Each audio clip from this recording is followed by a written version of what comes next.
النهارده يا شباب هكلمكم على اسهل فرصه هتساعدك ان انت تقدر تدخل بيها فرنسا وتقيم هناك في قلب البلد لمده 6 شهور، خصوصا لو انت عندك خبره في مجال الاي تي، مجال التكنولوجيا، مجال البرمجه، او مجال ان انت تقدر تشارك في تنظيم المعارض او المؤتمرات. هعرفكم طبعا على الفرصه ديت وازاي تقدم عليها، واللي وفرتها طبعا المفوضيه الاوروبيه، وب3 شروط بس، مش مطلب منك فيها حساب بنكي، والتقديم فيها مجانا. ولو انطبقت طبعا عليك الشروط يا جماعه تقدر تقدم من بيتك وسهل جدا.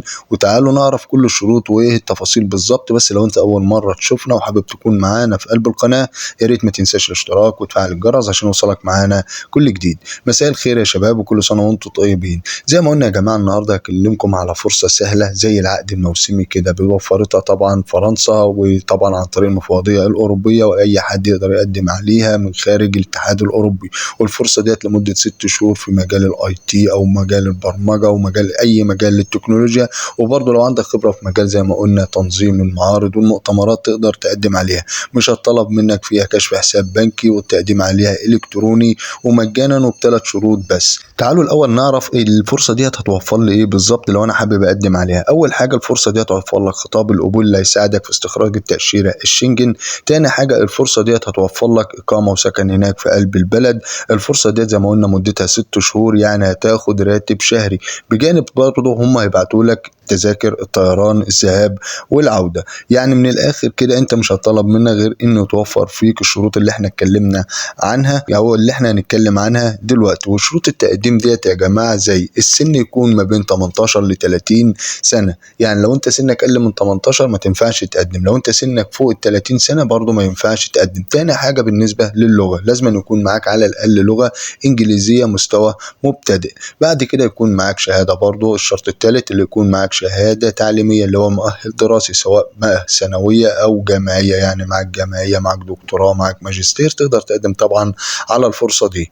وطبعا ديت ال3 شروط اللي هتطلب منك لما تيجي تقدم على الفرصة ديت. طيب خطوات التقديم ايه بالظبط يا جماعة؟ خطوات التقديم سهلة وبسيطة. التقديم زي ما قلنا مجانا الكتروني، هتقدم من بيتك. كل اللي عليك ان انت بتدخل طبعا على الرابط اللي انا هسيبه لكم في قلب صندوق الوصف، وبتبدأ تحمل اللي هي السيرة الذاتية، وتكون السيرة الذاتية طبعا باللغة الإنجليزية، وبرضه خطاب النية. بعد كده بترسلهم طبعا عن الرابط اللي انا هسيبه لكم في قلب صندوق الوصف او الموقع اللي في قلب صندوق الوصف، وبتستنى الرد. لو تم قبولك هم بيبعتوا لك طبعا خطاب القبول اللي هيسألك استخراج التأشيرة. بعد كده انت بتدخل بلد هناك لمدة 6 شهور. طيب ناس هنا هتبدأ تسألني آخر ميعاد للتقديم امتى يا عم شريف؟ آخر ميعاد للتقديم يا جماعة هيبقى آخر أكتوبر 2023، يعني قدامك شهر ونص تقدر تحضر فيه الورق، وسهل جدا. ودي كل حاجة، يعني لو فيك ال3 شروط زي ما قلنا، الخاصة بالسن، الخاصة طبعا باللغة، الخاصة بالمؤهل، وعندك خبرة في مجال البرمجة، عندك خبرة في مجال الاي تي، اي خبرة في مجال التكنولوجيا، حتى لو عندك خبرة في التنظيم، سواء تنظيم معارض، سواء تنظيم مثلا